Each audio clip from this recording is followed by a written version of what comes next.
મિત્રો, સાયટિક પોઈન્ટમાં મૂલાધાર ચક્રથી જે સાયટિકા એટલે કે રાજનની ટ્રીટમેન્ટ થાય છે તેમાં ઓપરેશનના સ્ટેજ સુધી આવેલા દર્દીઓ પણ શ્યોરક્યોર થાય છે. કોઈ પણ પ્રકારના એક્સરે કે MRI રિપોર્ટ્સની જરૂર નથી. સાયટિક પોઈન્ટમાં નિદાન અને કન્સલ્ટિંગ ફ્રી ઓફ કોસ્ટ છે.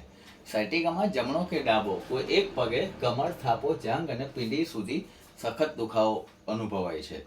પગે ઝંઝનાટી થવી, સુન્ન પડી જવું, ઊભા રહેવામાં તકલીફ પડવી, આ તમામ લક્ષણો સાયટિકાના છે, જે લોઅર સ્પાઇનના 3, 4, 5 અને S1 મણકા વચ્ચેની નસ દબાવવાના લીધે થાય છે. સાયટિક પોઈન્ટની મૂળાધાર ચક્રથી જે ટ્રીટમેન્ટ થાય છે એમાં ઓપરેશનના સ્ટેજ સુધી આવેલા દર્દીઓ પણ શ્યોરક્યોર થાય છે. કોઈ પણ ચિંતા કરવાની જરૂર નથી. ફિઝિયોથેરાપી કે મેડિસિન લીધા વગર ઓછામાં ઓછા સમયમાં થતો આ શ્યોર ઇલાજ છે.